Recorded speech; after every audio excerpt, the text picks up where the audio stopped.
Allez, on revient évidemment sur cette victoire avec notre invité du jour, Xavier Barret. Bonjour, merci d'avoir accepté l'invitation. Vous êtes auteur de ces deux ouvrages.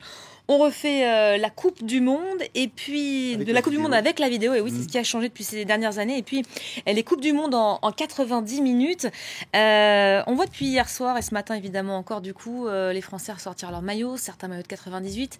Est-ce que les Français ont fait un bond de 20 ans en arrière? On a un peu le sentiment quand on voit ces images de Champs-Élysées hier soir que une partie des Français, en tout cas ceux qui ont vécu 98, se prennent à rêver de nouveau à cette deuxième étoile, évidemment. Absolument, absolument, parce qu'on l'attend effectivement depuis 98. Ça avait été un mouvement populaire extraordinaire. Moi-même, j'étais à ce moment-là à France Football et j'étais au Stade de France le soir de la finale. Donc, pour rentrer du Stade de France jusqu'au bureau de France Football, on avait vu des scènes de liesse incroyables. Et beaucoup de gens espèrent depuis revivre cette liesse collective.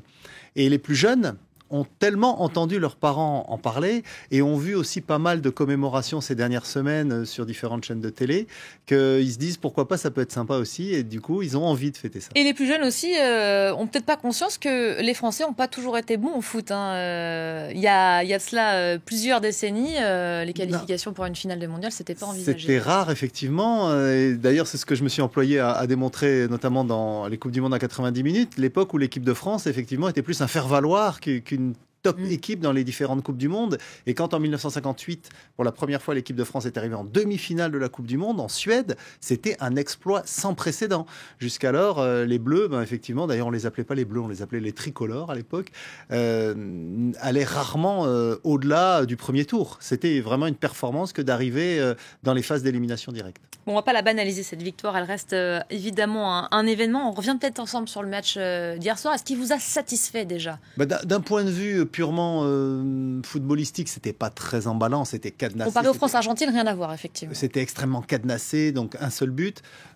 Il fallait s'y attendre. À ce niveau de compétition, souvent, on a affaire à des équipes très bien préparées, qui se connaissent. Il y a eu beaucoup de décryptage vidéo de la part des deux entraîneurs. Et donc, on n'a pas vraiment eu beaucoup d'occasions de s'emballer. Mais maintenant, le résultat, c'est ça. C'est que l'objectif de Didier Deschamps, c'est d'amener cette équipe de France en finale et de gagner la finale. Puisqu'il y a 2 ans, l'Euro, l'équipe de France a perdu la finale. Il le dit d'ailleurs, Deschamps. Donc là, du coup, hier, on n'était pas emballé par la prestation d'ensemble, mais le résultat nous a donné beaucoup de joie. Le résultat est là. Il y a quand même eu des occasions manquées. On a vu des supporters, des fans de foot, parce qu'évidemment maintenant tout le monde est réuni devant l'écran, ceux qui n'ont pas l'habitude de regarder le football d'habitude. Des supporters grinçaient des dents à plusieurs reprises.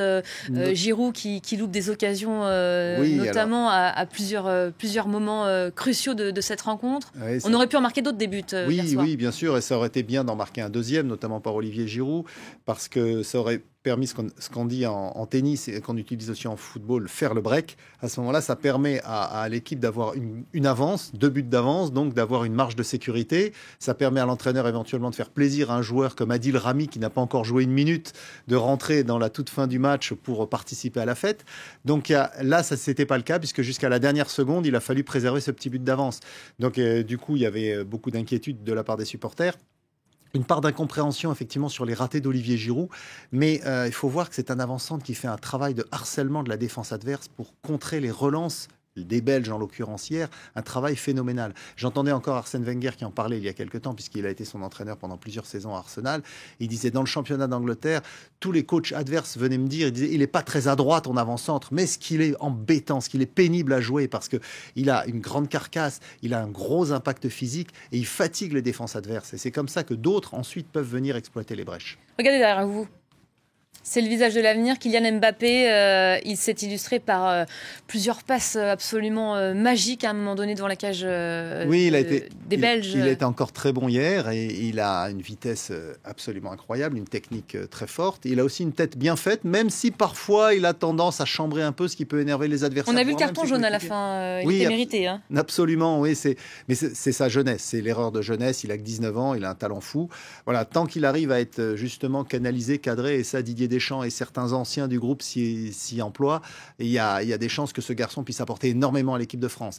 Maintenant, il faut voir aussi qu'il y a un énorme intérêt commercial autour de Kylian Mbappé. D'abord parce que c'est un garçon bourré de talent, mais ensuite parce qu'il est au Paris Saint-Germain. Il a quand même été transféré pour 180 millions d'euros l'année dernière, enfin 145 plus un bonus.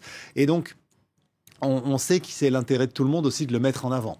Voilà, bon, il a 19 ans, laissons-le un peu grandir parce qu'il y a beaucoup d'autres joueurs de grand talent dans cette équipe de France et de toute façon, sa force, c'est pas une individualité ou une autre, c'est le collectif.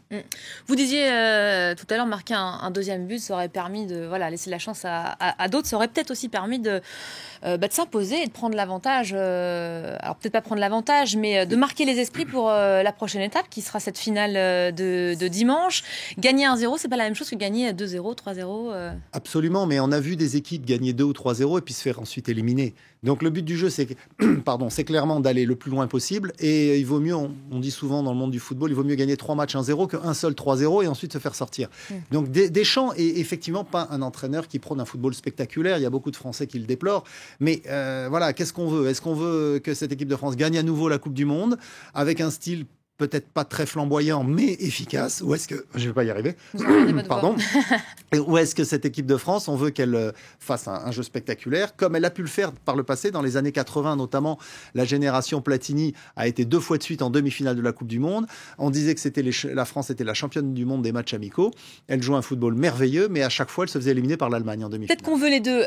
Je vais revenir sur les Belges. On les a vus très fair-play hier soir, et puis ils commencent à critiquer un peu plus le jeu des Bleus aujourd'hui, les supporters belges et les joueurs aussi, je crois savoir. Parler d'un anti-jeu à la française, des Français qui ont parfois simulé des fautes. Est-ce qu'on joue à l'italienne maintenant, nous les Français ? Il faut rappeler quand même une chose, c'est que la génération 98 qui a été championne du monde, la plupart des joueurs évoluent en Italie, à la Juventus, à Parme ou dans d'autres clubs. Ces joueurs-là sont aujourd'hui entraîneurs, notamment Didier Deschamps, mais aussi Laurent Blanc et quelques autres. Donc il y a effectivement cet héritage qui est bien ancré au fond de certains joueurs, y compris Zinedine Zidane. Donc effectivement, l'équipe de France joue un peu à l'italienne, c'est indéniable. Maintenant, les Belges sont un peu mauvais joueurs parce que même si hier, effectivement, ils ont très bien joué, ils n'ont pas marqué, mais ils ont très bien joué, ils ont eu la domination, la possession du ballon, 60% du temps contre seulement 40% ça voulait pas bleu. rentrer. Oui, Hugo Lloris, le capitaine des Bleus, a été fantastique dans le but, 6 arrêts, ce qui est quand même assez remarquable. Eh bien, ces Belges-là, il ne faut pas oublier qu'au tour d'avant, ils ont fait le même coup au Brésil. C'est-à-dire qu'ils ont laissé venir le Brésil et ils les ont piégés en contre. Et c'est comme ça qu'ils ont réussi à les sortir de cette compétition. Merci beaucoup Xavier Barret. On saura évidemment ce soir à 20h, on n'a pas eu le temps d'en parler, qui affrontera les Bleus, l'Angleterre ou la Croatie. Quoi qu'il en soit, l'équipe de France, elle se dit prête. Elle reste très concentrée, on cesse de le rappeler depuis ce matin, sur cet objectif final. Elle ne veut pas crier victoire trop tôt. Ça nous rappelle évidemment de mauvais souvenirs, la finale de l'Euro 2016 notamment. On ne va pas se porter la poisse. Merci Xavier Barret d'avoir été notre invité du jour. On marque une courte pause, on se retrouve dans un instant pour la suite de Paris Direct. À tout de suite.